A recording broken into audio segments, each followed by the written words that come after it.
بسم اللہ الرحمن الرحیم۔ فضائل اعمال کی تعلیم سنیں۔ حضور اقدس صلی اللہ علیہ وسلم کے طائف کا سفر کا قصہ۔ تبوک مل جانے کے بعد، نبوت مل جانے کے بعد 9 برس تک نبی اکرم صلی اللہ علیہ وسلم مکہ مکرمہ میں تبلیغ فرماتے رہے، قوم کی ہدایت اور اصلاح کی کوشش کرتے رہے، لیکن تھوڑی سی جماعت کے سوا جو مسلمان ہو گئی تھی اور تھوڑے سے ایسے لوگ کے علاوہ جو باوجود خود مسلمان نہ ہونے کے آپ صلی اللہ علیہ وسلم کی مدد کرتے تھے۔ اکثر کفار مکہ آپ صلی اللہ علیہ وسلم اور آپ صلی اللہ علیہ وسلم کے صحابہ کو ہر طرح کی تکلیفیں پہنچاتے تھے، مذاق اڑاتے تھے اور جو ہو سکتا تھا اس سے درگزر نہ کرتے تھے۔ حضور اقدس صلی اللہ علیہ وسلم کے چچا ابو طالب بھی انہی نیک دل لوگوں میں تھے جو باوجود مسلمان نہ ہونے کے حضور صلی اللہ علیہ وسلم کی ہر قسم کی مدد فرماتے تھے۔ 10ویں سال میں جب ابو طالب کا بھی انتقال ہو گیا تو کافروں کو اور بھی ہر طرح کھلے مہار اسلام سے روکنے اور مسلمانوں کو تکلیف پہنچانے کا موقع ملا۔ حضور اقدس صلی اللہ علیہ وسلم اس خیال سے طائف تشریف لے گئے کہ وہاں قبیلہ ثقیف کی بڑی جماعت ہے، اگر وہ قبیلہ مسلمان ہو جائے تو مسلمانوں کو ان تکالیف سے نجات ملے اور دین کے پھیلنے کی بنیاد پڑ جائے۔ وہاں پہنچ کر قبیلہ کے 3 سرداروں سے جو بڑے درجہ کے سمجھے جاتے تھے گفتگو فرمائی، اللہ کے دین کی طرف بلایا اور اللہ کے رسول صلی اللہ علیہ وسلم کی یعنی اپنی مدد کی طرف متوجہ کیا، مگر ان لوگوں نے بجائے اس کے کہ دین کی بات کو قبول کرتے یا کم سے کم عرب کی مشہور مہمان نوازی کے لحاظ سے ایک نواد مہمان کی خاطر مدارت کرتے، صاف جواب دے دیا اور نہایت بے رخی اور بد اخلاقی سے پیش آئے۔ ان لوگوں نے یہ بھی گوارا نہ کیا کہ آپ صلی اللہ علیہ وسلم یہاں قیام فرما لیں۔ جن لوگوں کو سردار سمجھ کر بات کی تھی وہ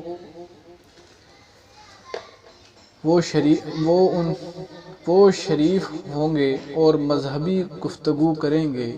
ان میں سے ایک شخص بولا کہ اوہ، آپ ہی کو اللہ نے نبی بنا کر بھیجا ہے۔ دوسرا بولا کہ اللہ کو تمہارے سوا کوئی اور ملتا ہی نہیں تھا جس کو رسول بنا کر بھیجتے تو تیری بات سے۔ تیسرے نے کہا کہ میں تجھ سے بات کرنا نہیں چاہتا، اس لیے کہ اگر تو واقعی نبی ہے جیسا کہ دعویٰ ہے، تیری بات سے انکار کر دینا مصیبت سے خالی نہیں، اور اگر جھوٹا ہے تو میں ایسے شخص سے بات کرنا نہیں چاہتا۔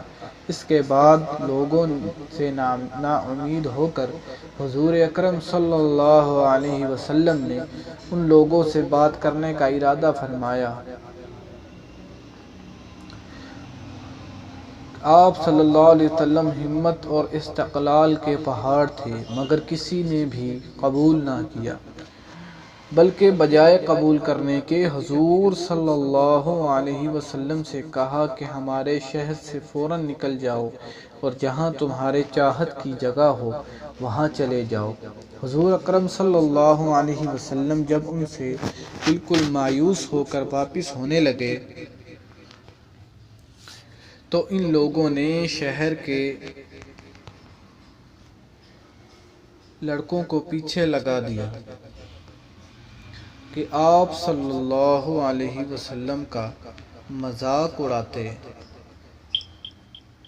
تالیاں پیٹتے، پتھر مارتے، حتیٰ کہ آپ کے دونوں جوتے خون کے جاری ہونے سے رنگین ہو گئے۔ اللہ اکبر۔ حضور اقدس صلی اللہ علیہ وسلم کی ایسی حالت میں واپسی ہوئی جب راستے میں ایک جگہ اور شرارتیوں سے اطمینان ہوا تو حضور صلی اللہ علیہ وسلم نے یہ دعا مانگی: اے اللہ، تجھی سے شکایت کرتا ہوں، میں اپنی کمزوری اور بے کسی کی اور لوگوں میں ذلت اور رسوائی کی۔ اے ارحم الراحمین، تو ہی ضعفاء کا رب ہے اور تو ہی میرا پروردگار ہے۔ تو مجھے کسی کے حوالے کرتا ہے، کسی اجنبی بیگانہ کے، جو مجھے دیکھ کر ترش رو ہوتا ہے اور منہ چڑھاتا ہے، یا کسی دشمن کے جس کو تو نے مجھ پر قابو دے دیا ہے۔ اے اللہ، اگر تو مجھ سے ناراض نہیں ہے تو مجھے کسی کی بھی پرواہ نہیں، تیری حفاظت مجھے کافی ہے۔ میں تیرے چہرے کے اس نور کے طفیل جس سے تمام اندھیریاں روشن ہو گئیں اور جس سے دنیا اور آخرت کے سارے کام درست ہوتے ہیں، اس بات سے پناہ مانگتا ہوں کہ مجھ پر تیرا غصہ ہو یا تو مجھ سے ناراض ہو۔ تیری ناراضگی کا اس وقت تک دور کرنا ضروری ہے جب تک تو راضی نہ ہو۔ نہ تیرے سوا کوئی طاقت ہے، نہ ہی قوت۔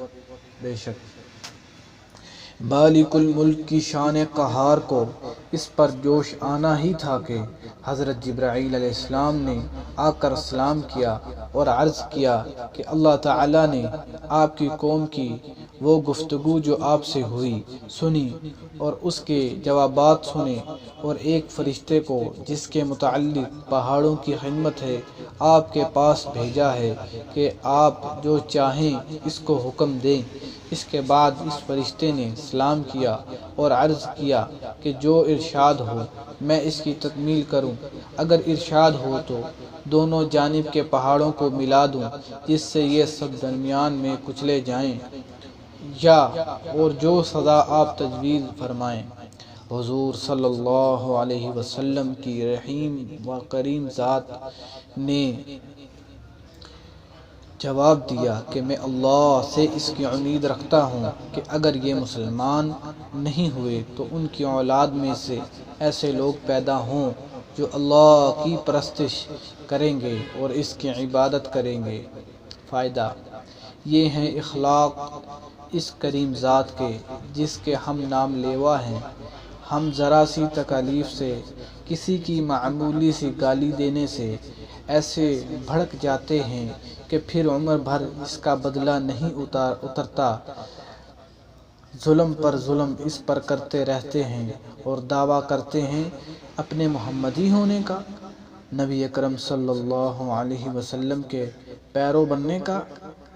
نبی اکرم صلی اللہ علیہ وسلم اتنی سخت تکلیف اور مشقت اٹھانے کے باوجود نہ بددعا فرماتے ہیں نہ کوئی بدلہ لیتے ہیں۔ بس میرے بھائیوں، دوستوں، بزرگوں، اللہ سبحانہ و تعالیٰ نے میری اور آپ کی بلکہ ساری انسانیت کی دنیا آخرت کی کامیابی دین میں رکھی ہے۔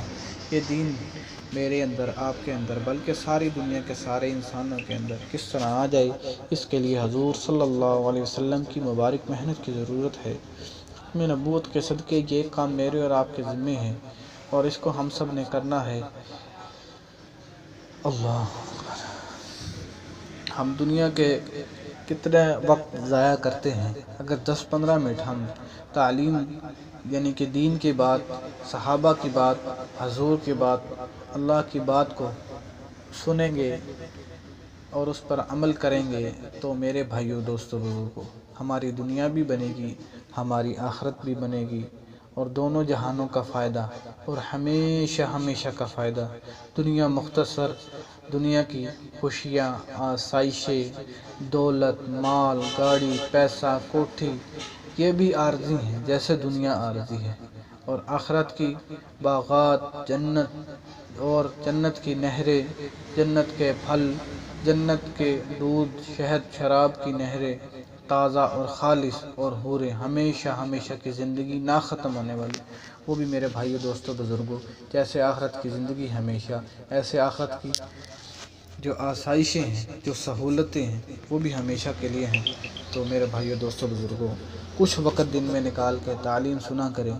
میں آپ سے کوئی معاوضہ نہیں ہے، اللہ کی رضا کے لیے مجھے بھی دعا، میرے لیے بھی دعا کریں کہ مجھے بھی اللہ جل شانہ جو ہے ہدایت عطا فرمائے اور نیکی پر چلنے کی توفیق عطا فرمائے۔